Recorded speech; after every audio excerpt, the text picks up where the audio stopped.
안녕하세요. 행복한 기다림 미TV입니다. 오늘은 게시판이나 유튜브 질문 주신 내용 중 관심 있을 것 같은 내용을 골라서 소개해드리는 게시판 Q&A 시간입니다. 게시판에 올라온 글을 읽어드리겠습니다. 어떻게 하면 시험관 아기 시술 한 번에 성공할 확률을 높일 수 있습니까? 실제 모든 방법을 다 한 번에 해보진 못하더라도 알고 싶어요.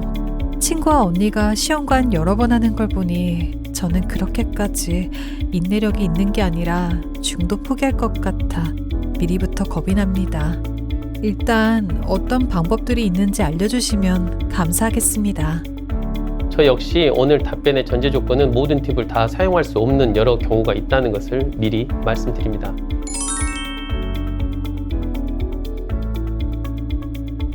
먼저 시술 방법입니다. 남편의 정액 소견이 매우 좋지 않으면 자연수정보다는 미세수정, 미세수정보다는 우리 병원에서 하는 실시간 정상정자 선택 미세수정을 하면 배아의 상태가 좋아질 수 있습니다. 또한 성숙난자와 정자를 결합시킨 후 인공지능 배양기에 넣고 외계 환경 노출 없이 배양하여 배아 등급 스코어 점수를 참고해서 가장 좋다고 판단되는 배아를 이식해보는 것도 확률을 올릴 수 있는 좋은 방법입니다. 가급적 가능하면 3일 배양보다는 5일 배양 배아를 이식해보는 것도 확률을 높일 수 있습니다.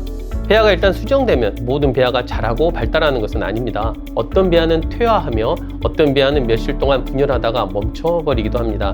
시험관 할 때는 배아를 이식하기로 하기 전에 얼마나 오랫동안 배아를 관찰해야 하는지에 대해 다양한 선택이 가능한데요.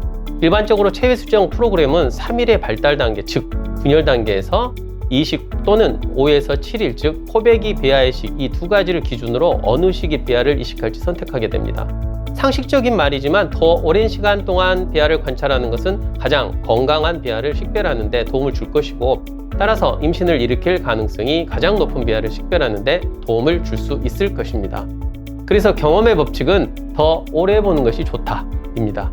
연구실 배양기에서 포배기 배아가 되지 않은 배아가 자궁 내에서 잘 분화하기는 쉽지 않을 것입니다. 지금 보시는 그림은 나팔관의 끝에서 난자와 정자가 결합한 후에 세포 분열을 하면서 다시 자궁 쪽으로 돌아오고 있는 것인데요.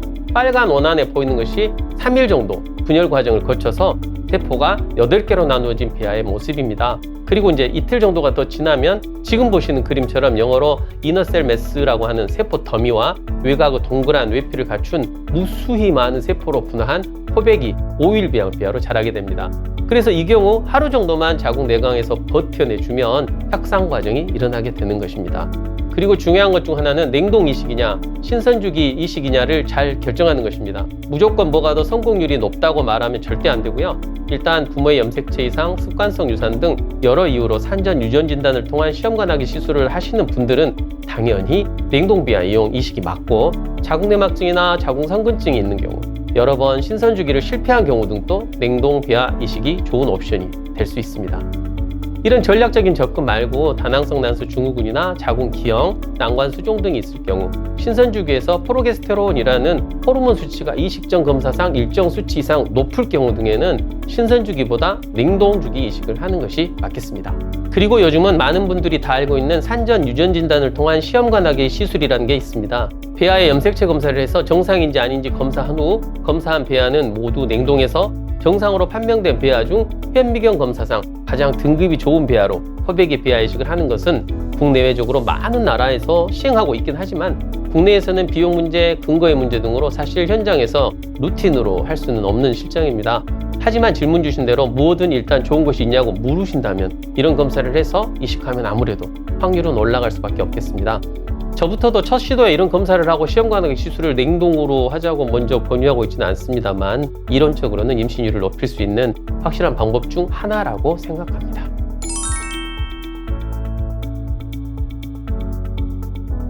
이 부분은 제가 여러 번 말씀드렸고 제 유튜브에서도 잘 소개되어 있어서 여기서는 다시 한번 강조한다는 개념으로 간단히 말씀드리고 지나가려고 합니다. 일단 먹는 것, 지중해식 식단 좋습니다. 견과류나 어패류, 신선한 생선과 오메가3가 많이 함유된 음식을 불포화 지방인 여러 오일로 요리해서 먹는 것은 혈관 건강, 필수 아미노산 섭취, 혈당 상승 억제, 비만 억제 등의 효과가 있습니다. 더 자세한 사항은 화면 우측 상단에 해당 링크 걸어놨으니까 참고 바랍니다.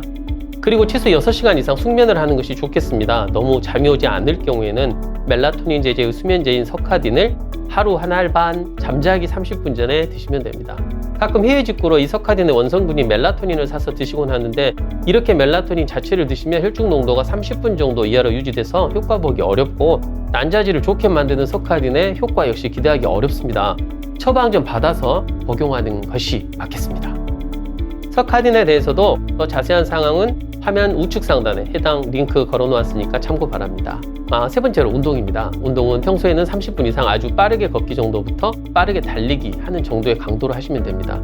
필라테스나 기타 운동 역시 너무 무리가 될 정도로 하시진 마시고 자전거 타기 등은 하루 30분, 10km 정도 거리를 달리는 것을 추천해 드립니다.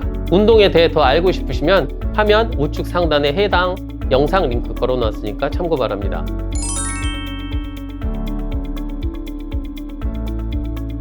시험관하기 시술 초창기부터 2000년도 초반까지는 비타민이 별로 인기가 없었습니다.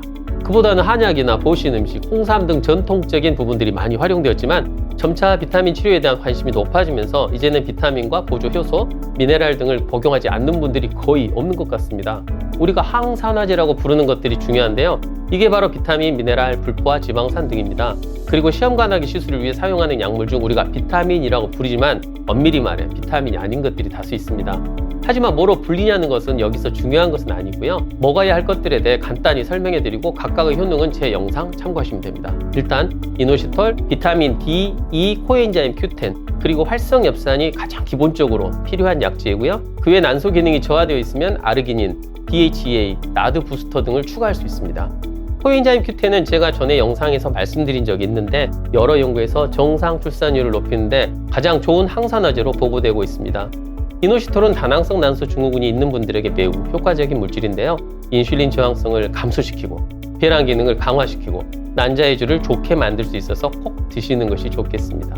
칼슘 섭취 역시 매우 중요합니다. 칼슘은 부부가 같이 섭취하는 것이 좋고 생식기관을 알칼리화시켜서 정자의 운동성을 개선하고 수족률을 높일 수 있습니다. 또한 자궁 내에서 염증 매개 물질의 농도를 감소시켜 착상에 도움을 줄 수 있습니다. 대개 신장 결석 등이 생기지 않는 범위, 즉 하루 1200mg 정도 복용하시면 되겠습니다. 그 외 비타민 B6, 철분제 등도 도움이 됩니다. 남편들 역시 당연히 이와 비슷한 비타민과 항산화제를 드시는 것이 좋겠습니다. 여기서 중요한 것 중 하나는 오메가3 비타민 E, 이 두 가지는 시험관하기 시술 시작하면 중단해야 한다는 것입니다. 혈액순환 개선 효과가 있어서 난자 채취 후 출혈이 멈추지 않아 문제가 생길 수 있기 때문이고요. 이 영상과 관련은 없지만 한약이나 아스피린 역시 마찬가지로 난자 채취 전에는 중단하시는 것이 좋겠습니다. 오늘은 시험관하기 시술을 한 번에 성공하기 위한 팁에 대해서 알아보았습니다.